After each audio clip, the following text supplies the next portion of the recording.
Merci Thomas et Alice que nous retrouvons dans cette procession d'entrée pour la messe de ce matin à Boulogne-sur-Mer. Bienvenue à toutes et tous et merci à la communauté boulonnaise de nous accueillir dans cette basilique cathédrale.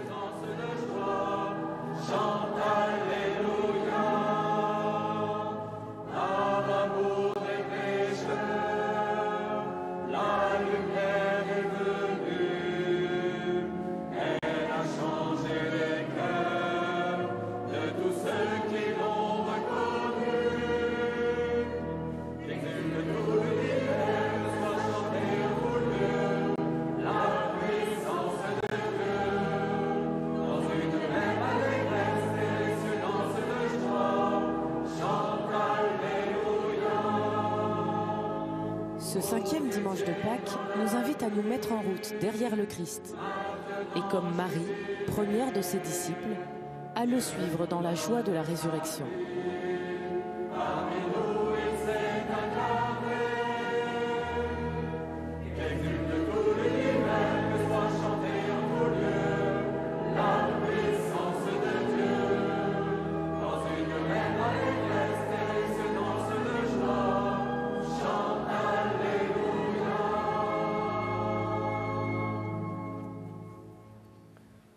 Au nom du Père et du Fils et du Saint-Esprit, que Dieu notre Père et Jésus-Christ notre Seigneur vous donnent la grâce et la paix. Bonjour à tous et bienvenue en ce cinquième dimanche de Pâques dans la basilique cathédrale Notre-Dame de Boulogne pour commencer ensemble ce mois de mai, traditionnellement consacré à la Vierge Marie. Vous êtes dans l'un des plus anciens sanctuaires mariaux de France. Depuis le 7e siècle, nous prions ici Notre-Dame de Boulogne, qui parcourut la France à la fin de la guerre et connue sous le nom et sous le titre de Notre-Dame du Grand Retour. Nous vous accueillons aujourd'hui ici, les téléspectateurs de la messe télévisée, vous qui allez prier avec les communautés chrétiennes du Boulonnais. Nous sommes encore dans la joie de Pâques que le Christ ressuscité nous donne d'entrer dans l'espérance de la vie nouvelle et demeurer auprès de lui. Préparons-nous à la célébration de l'Eucharistie en reconnaissant que nous sommes pécheurs. Mes frères, demandons au Seigneur de bénir cette eau. Nous allons en être aspergés en souvenir de notre baptême. Que Dieu nous garde fidèles à l'Esprit que nous avons reçu.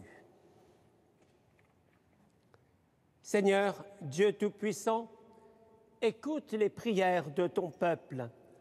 Alors que nous venons célébrer la merveille de notre création et la merveille plus grande encore de notre rédemption, nous te rendons grâce pour cette eau.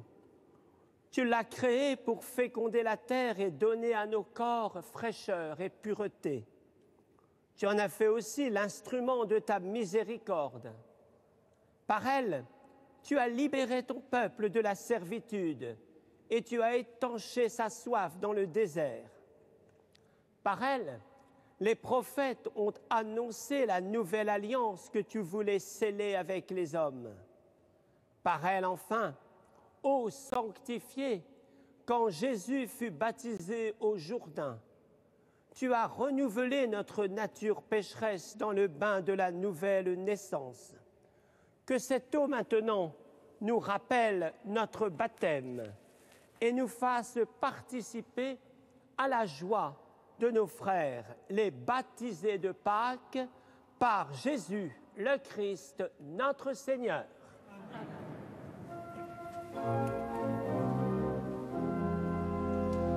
J'ai vu des fleuves d'eau vive, Alléluia, Alléluia, jaillir du côté du temple, Alléluia, Alléluia. J'ai vu la la source du temple. Alléluia, Alléluia. Grandir en un fleuve immense. Alléluia, Alléluia. Tous ceux que lave l'eau vive. Alléluia, Alléluia. Acclame et chante la gloire. Alléluia, Ton cœur, Jésus, est la source. Alléluia, Alléluia. Où coule l'eau de la grâce. Alléluia,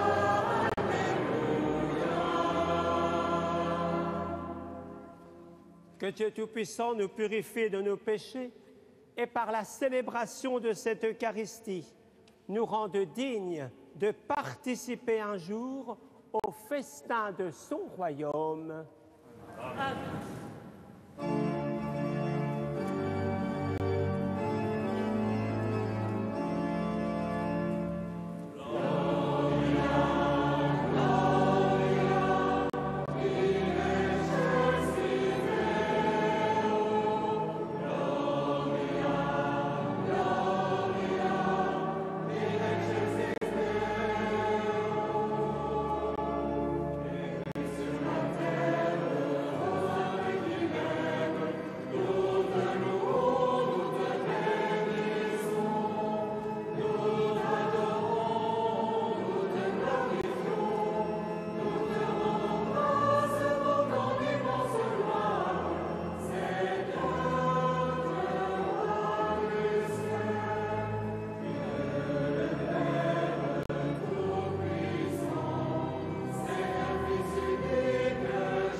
Prions le Seigneur.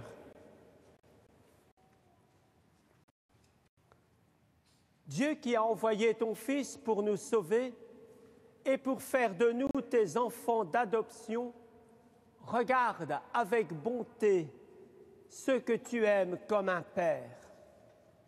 Puisque nous croyons au Christ, accorde-nous la vraie liberté et la vie éternelle. Par Jésus-Christ, ton Fils, notre Seigneur et notre Dieu, qui règne avec toi et le Saint-Esprit, maintenant et pour les siècles des siècles. Amen.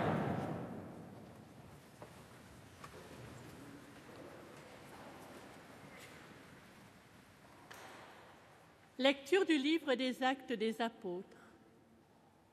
En ces jours-là, arrivé à Jérusalem, Saul cherchait à se joindre aux disciples, mais tous avaient peur de lui, car ils ne croyaient pas que lui aussi était un disciple. Alors, Barnabé le prit avec lui et le présenta aux apôtres. Il leur raconta comment, sur le chemin, Saul avait vu le Seigneur qui lui avait parlé, et comment, à Damas, il s'était exprimé avec assurance au nom de Jésus. Dès lors, Saul allait et venait dans Jérusalem avec eux, s'exprimant avec assurance au nom du Seigneur. Il parlait aux Juifs de langue grecque et discutait avec eux. Mais ceux-ci cherchaient à le supprimer. Mis au courant, les frères l'accompagnèrent jusqu'à Césarée et le firent partir pour Tarse. L'Église était en paix dans toute la Judée, la Galilée et la Samarie. Elle se construisait et elle marchait dans la crainte du Seigneur. Réconfortée par l'Esprit Saint, elle se multipliait. Parole du Seigneur.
Lecture de la première lettre de Saint Jean. Petits enfants, n'aimons pas en parole ni par des discours, mais par des actes et en vérité. Voilà comment nous reconnaîtrons que nous appartenons à la vérité et devant Dieu nous apaiserons notre cœur. Car si notre cœur nous accuse, Dieu est plus grand que notre cœur et il connaît toutes choses. Bien-aimés, si notre cœur ne nous accuse pas, nous avons de l'assurance devant Dieu. Quoi que nous demandions à Dieu, nous le recevons de lui parce que nous gardons ses commandements et que nous faisons ce qui est agréable à ses yeux. Or, voici son commandement.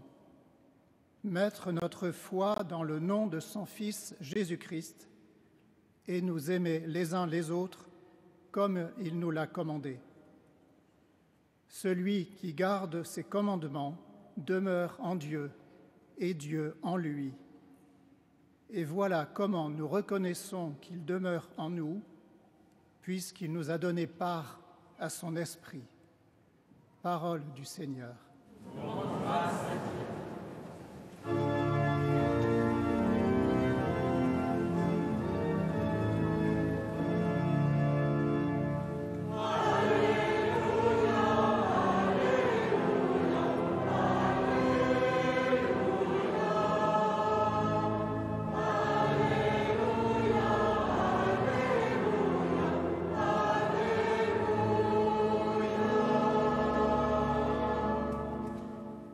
Demeurez en moi, comme moi en vous, dit le Seigneur. Celui qui demeure en moi porte beaucoup de fruits.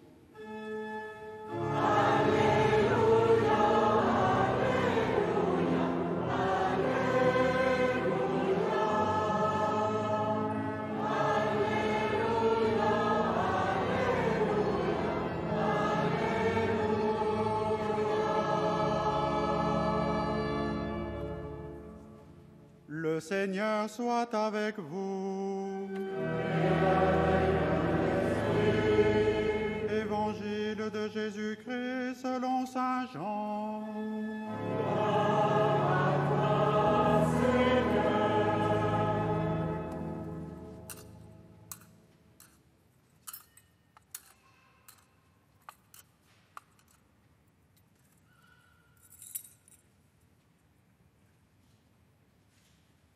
En ce temps-là, Jésus disait à ses disciples, « Moi, je suis la vraie vigne et mon Père est le vigneron.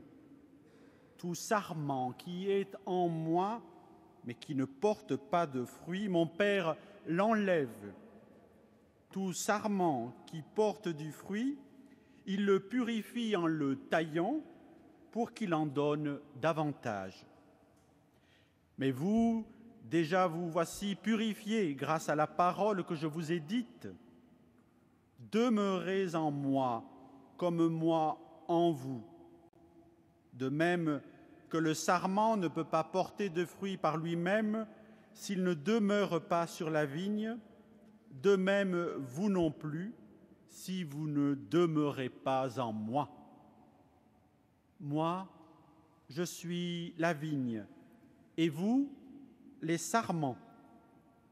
Celui qui demeure en moi et en qui je demeure, celui-là porte beaucoup de fruits, car en dehors de moi, vous ne pouvez rien faire. Si quelqu'un ne demeure pas en moi, il est comme le sarment jeté dehors et il se dessèche. Les sarments secs, on les ramasse, on les jette au feu et ils brûlent. Si vous demeurez en moi et que mes paroles demeurent en vous, demandez tout ce que vous voulez et cela se réalisera pour vous. Ce qui fait la gloire de mon Père, c'est que vous portiez beaucoup de fruits et que vous soyez pour moi des disciples. Acclamons la parole de Dieu. Louange à toi, Seigneur.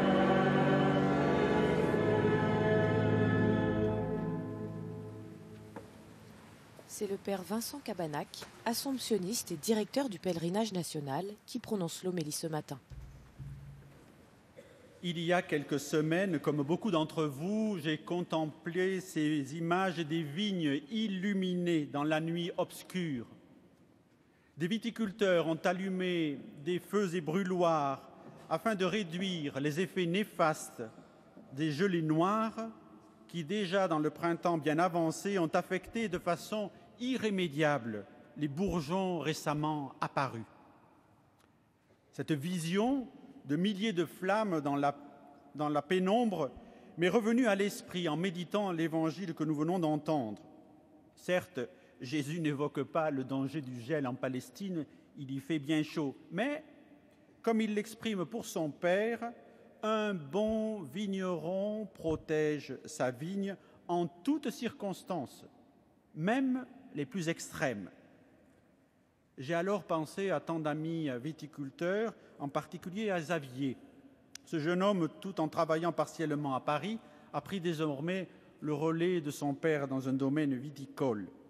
Et pour me décrire le désastre subi, ce jeune homme a trouvé des mots simples qui m'ont permis de comprendre le vrai travail du viticulteur et l'extraordinaire vitalité de la vigne. Je suis la vraie vigne, dit Jésus, et mon Père est le vigneron. En effet, la vigne engendre, elle donne vie en fonction de son milieu ambiant. Gardant même la mémoire d'une saison, elle préfigure les fruits générés à la suivante, qui pointent d'abord dans un bourgeon, puis un sarment, avant de faire surgir feuilles et grappes qui, depuis le solide cep enraciné, dans une terre parfois pierreuse et pauvre. l'abondance future de la vigne dépend de ce qu'on appelle l'initiation florale. N'en serait-il pas de même pour nous avec l'initiation chrétienne? En s'incarnant, le Christ prend racine dans notre condition humaine et nous permet d'accomplir notre vocation d'homme ou de femme qui porte du fruit. Mais comme un sarment, on ne peut pas se détacher de lui sous peine de s'assécher. De lui, nous tirons notre sève. De lui, notre énergie. De lui, notre fécondité. Ce lien intrinsèque provient d'une volonté divine, mais dépend aussi de notre bon vouloir afin de demeurer dans le Christ et qu'il puisse demeurer en nous. Ce lien avec lui se nourrit par la méditation de la parole que nous faisons ensemble maintenant, par la prière que nous partageons, mais aussi par la pratique de la charité en acte, comme nous l'a dit saint Paul. Cependant, Jésus nous prévient. Pour nous purifier, le Père nous émonde. Il taille, parfois dans le vif, car il faut lutter contre l'orgueil du sarment. Ce dernier peut croire que tout vient de lui. Entouré du feuillage abondant qui le protège, le sarment porte de belles grappes de raisin qui, par leur couleur et leur parfum, attisent la convoitise et semblent le parer d'une fécondité dont il n'est que le transmetteur. Dans un ouvrage récent, Bruno Dalla Porta résume une tentation actuelle que j'appelle avec vous la tentation du sarment. Nous pensons avoir tout fabriqué par nous-mêmes. Au niveau individuel, cela se traduit par un fantasme de l'indépendance. Au niveau collectif, cela se manifeste par une illusion de la toute-puissance. En effet, si nous ne savons pas reconnaître que le monde nous a été donné, nous ne pouvons pas reconnaître que nous devons à notre tour donner. Et c'est bien la vocation du sarment de transmettre et redonner tout ce qu'il a reçu. Or, pour croître et se développer, il est indispensable de demeurer dans le Christ et de laisser le Christ demeurer en nous. Je suis la vraie vigne, dit Jésus, et mon Père est le vigneron. Notre humanité ressent le lien intime avec le Christ et Dieu le Père. Si son action nous semble imperceptible, regardons la main du vigneron qui caresse les grains de raisin gonflés à la bonne saison ou qui recueille les pleurs de voir détruite la récolte à venir par un refroidissement extrême. De manière figurative, c'est aussi ce que Dieu ressent. Le climat ambiant ne préserve pas toujours la vigne du Seigneur et ses sarments. Aujourd'hui, des maladies les affectent, que l'on peut nommer le refus de Dieu, le seul assouvissement de nos envies, un individualisme généralisé, voire l'absence de recherche du bien commun. En écoutant Xavier, le jeune viticulteur, la vigne se révèle en moi comme un signe de résilience, par sa capacité à observer, à absorber les effets négatifs afin de régénérer ce qui a été abîmé. Le Christ, par sa passion et sa résurrection, nous ouvre la voie de la guérison intérieure. Et cette vigne, c'est aussi toute notre humanité, depuis la vigne du vallon Notre-Dame jusqu'à tant d'autres où nous vivons. Au début du mois de Marie, en cette magnifique basilique de Boulogne-sur-Mer qui lui est dédiée, la prière nous réunit. La Vierge Marie et le sarment qui ne cesse de transmettre la foi, de porter du fruit. Tournons-nous vers elle avec confiance, puisque la mère du Christ demeure en lui et lui demeure en elle. Comme les flammes dans les vignes, les bougies que nous poserons auprès de Marie en nos églises ou nos maisons, manifesteront notre espérance d'un monde où l'on prend soin les uns des autres.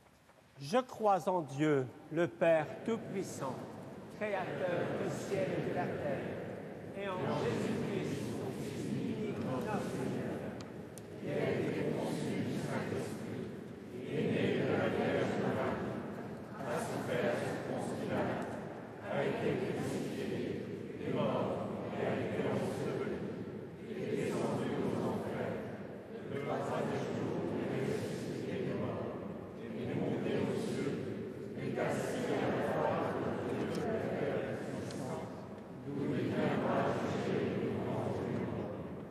Je crois en l'Esprit Saint, à la Sainte Église catholique, à la communion des saints, à la rémission des péchés, à la résurrection de la chair, à la vie éternelle. Amen. Unis au Christ Jésus, comme les sarments à la vigne, faisons monter notre prière au Père qui nous aime par l'intercession de la Vierge Marie.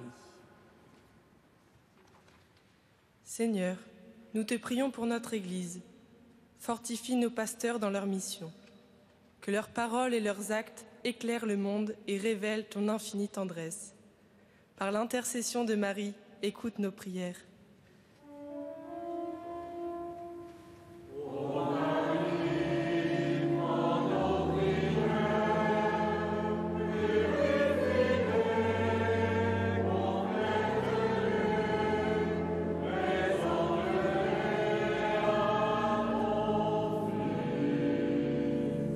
Seigneur, nous te prions pour tous les gouvernants, que leurs décisions soient respectueuses de la vie humaine et de la dignité de chacun.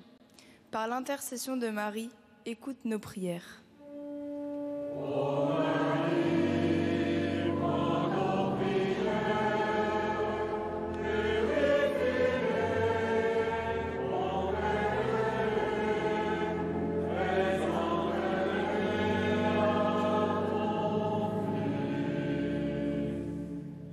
Seigneur, nous te prions pour ceux qui souffrent. Que la résurrection du Christ leur redonne courage et espérance. Par l'intercession de Marie, écoute nos prières.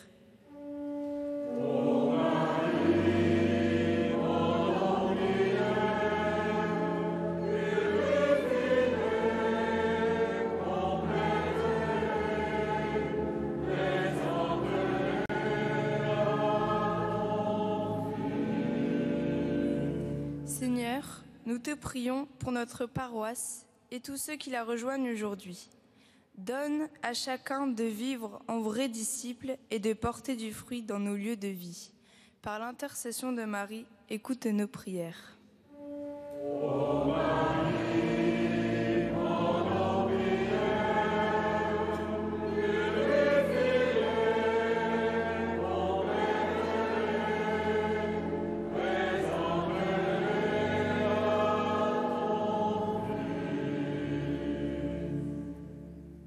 Seigneur, qui a daigné placer notre littoral sous le patronage et la protection de la Vierge Marie, donne-nous d'être conduits par cette étoile de la mer au milieu des vagues et des marées de ce monde et de parvenir avec joie au port de ta gloire par Jésus, le Christ, notre Seigneur.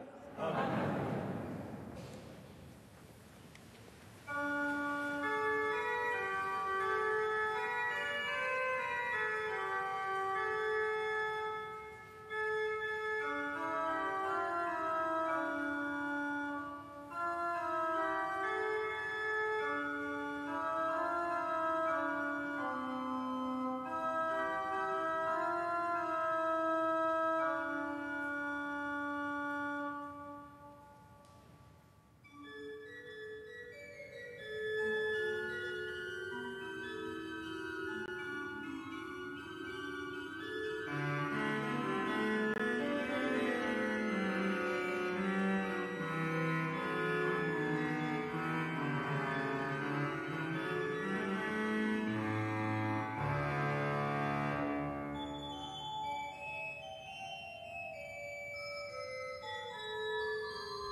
Prions ensemble au moment d'offrir le sacrifice de toute l'Église. Seigneur notre Dieu, dans l'admirable échange du sacrifice eucharistique, tu nous fais participer à ta propre nature divine. Puisque nous avons la connaissance de ta vérité, accorde-nous de lui être fidèles par toute notre vie, par Jésus, le Christ, notre Seigneur. Amen. Le Seigneur soit avec vous. Élevons notre cœur. Rendons grâce au Seigneur notre Dieu. Vraiment, il est juste et bon de te glorifier, Seigneur, en tout temps, mais plus encore en ces jours où le Christ, notre Pâque, a été immolé. Lui qui ne cesse pas de s'offrir pour nous et qui reste éternellement notre défenseur auprès de toi. Immolé, il a vaincu la mort. Mis à mort, il est toujours vivant. C'est pourquoi le peuple des baptisés, rayonnant de la joie pascale, exulte par toute la terre, tandis que les anges dans le ciel chantent sans fin l'hymne de ta gloire.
Toi qui es vraiment saint, toi qui es la source de toute sainteté, nous voici rassemblés devant toi. Et dans la communion de toute l'Église, en ce premier jour de la semaine, nous célébrons le jour où le Christ est ressuscité d'entre les morts.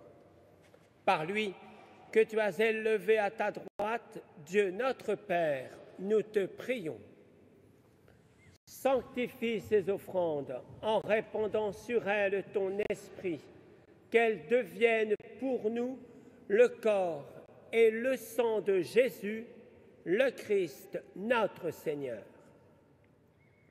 Au moment d'être livré et d'entrer librement dans sa passion, il prit le pain, il rendit grâce, il le rompit et le donna à ses disciples en disant : « Prenez et mangez-en tous, ceci est mon corps livré pour vous. »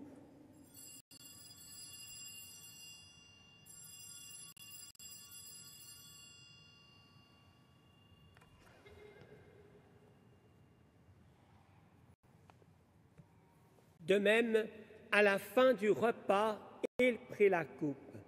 De nouveau, il rendit grâce et la donna à ses disciples en disant : « Prenez et buvez-en tous, car ceci est la coupe de mon sang, le sang de l'alliance nouvelle et éternelle, qui sera versé pour vous et pour la multitude en rémission des péchés. Vous ferez cela en mémoire de moi. »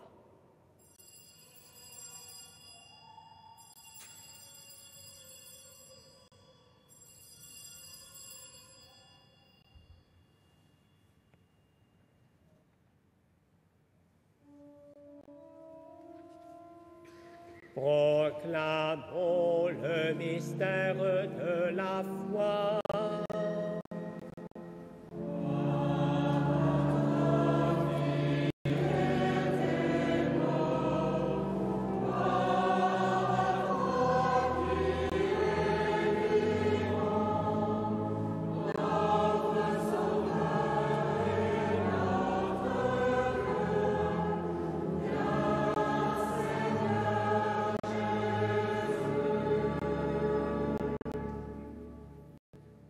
Faisant ici mémoire de la mort et de la résurrection de ton Fils, nous t'offrons, Seigneur, le pain de la vie et la coupe du salut, et nous te rendons grâce, car tu nous as choisis pour servir en ta présence.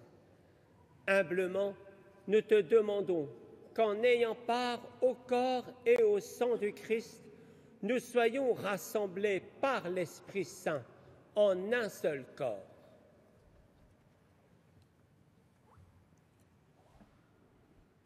Souviens-toi, Seigneur, de ton Église répandue à travers le monde. Fais-la grandir dans ta charité avec le pape François, notre évêque Olivier et tous ceux qui ont la charge de ton peuple. Souviens-toi aussi de nos frères et sœurs qui se sont endormis dans l'espérance de la résurrection et de tous les hommes qui ont quitté cette vie. Reçois-les dans ta lumière auprès de toi. Sur nous tous, enfin, nous implorons ta bonté. Permets qu'avec la Vierge Marie, la bienheureuse Mère de Dieu, avec Saint Joseph, son époux, les apôtres et les saints de tous les temps qui ont vécu dans ton amitié, nous ayons part à la vie éternelle et que nous chantions ta louange par Jésus-Christ, ton Fils bien-aimé.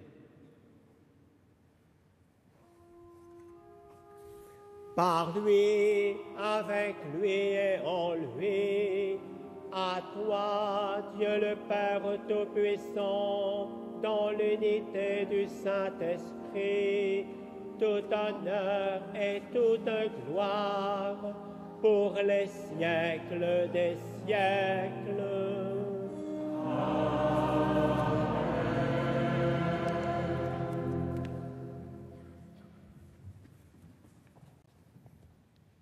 Unis dans le même esprit, nous pouvons dire avec confiance la prière que nous avons reçue du Sauveur. Notre Père, qui es aux cieux. Que ton nom soit sanctifié, que ton règne vienne, que ta volonté soit faite sur la terre comme au ciel. Donne-nous aujourd'hui notre pain de ce jour. Pardonne-nous nos offenses, comme nous pardonnons aussi à ceux qui nous ont offensés. Et ne nous laisse pas entrer en tentation, mais délivre-nous du mal. Délivrons-nous de tout mal, Seigneur, et donne la paix à notre temps. Par ta miséricorde, libère-nous du péché, rassure-nous devant les épreuves. En cette vie où nous espérons le bonheur que tu promets et l'avènement de Jésus-Christ, notre Sauveur.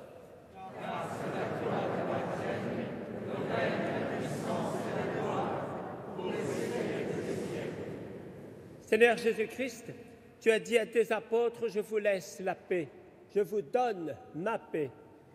Ne regarde pas nos péchés, mais la foi de ton Église.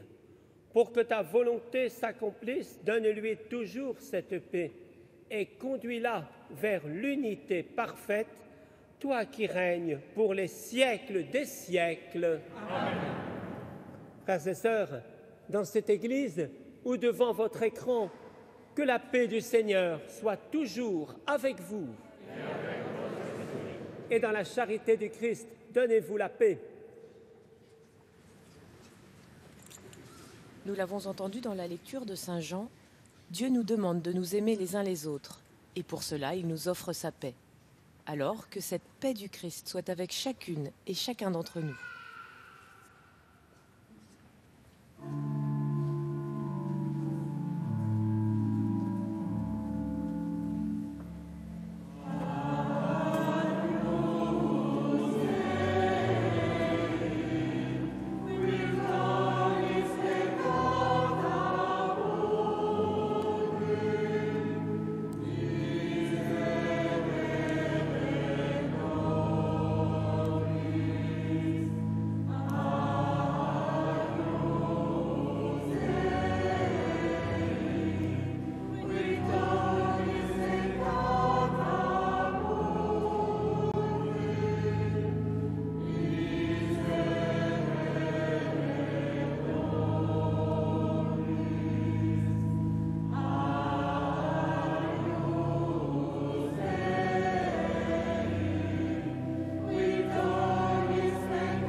Heureux les invités au repas du Seigneur.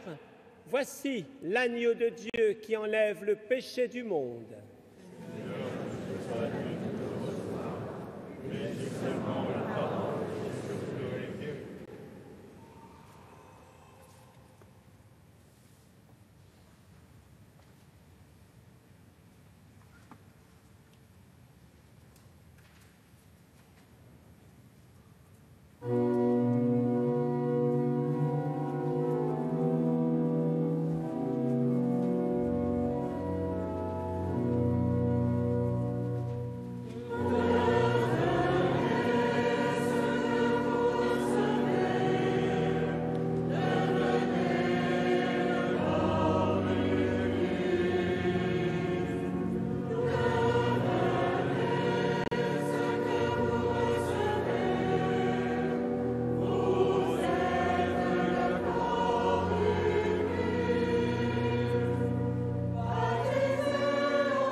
Notre-Dame du Grand Retour, toi qui as parcouru plus de 120 000 kilomètres, donne-nous d'être endurants nous aussi, persévérants devant les épreuves, courageux face aux difficultés. Notre-Dame du Grand Retour, toi qui as mis en route des milliers de pèlerins de toutes les paroisses de France à ta suite, toi qui es le sarment qui ne cesse de transmettre la foi et de porter du fruit, aide-nous à nous mettre aussi en chemin avec toi, première des disciples, à la suite du Christ. Notre-Dame du Grand Retour, toi qui as été baptisée ainsi au nom du grand retour à la vie normale après la guerre, au retour de prisonniers, au retour de la paix, espère avec nous le grand retour à une vie normale après ces mois de contraintes et d'efforts pour la sécurité de tous.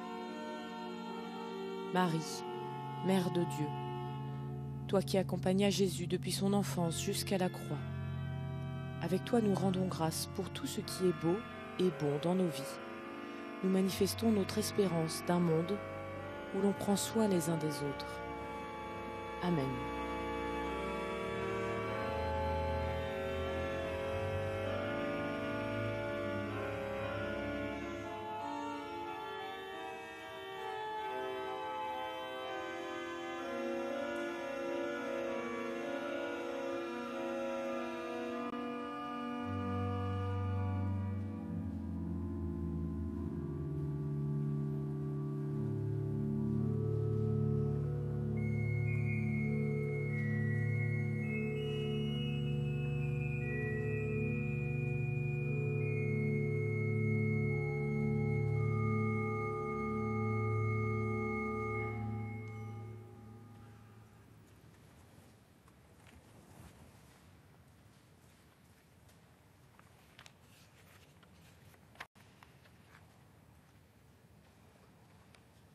Terminons ensemble notre prière.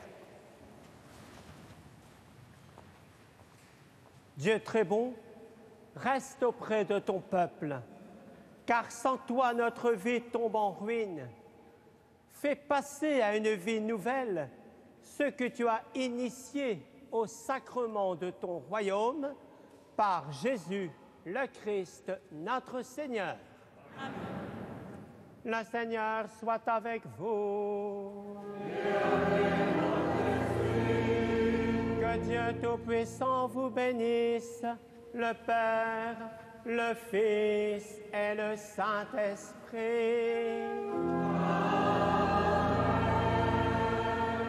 Allez dans la paix de Christ, alléluia, alléluia.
Merci à toute la communauté de la basilique de Boulogne-sur-Mer de nous avoir accueillis ce matin.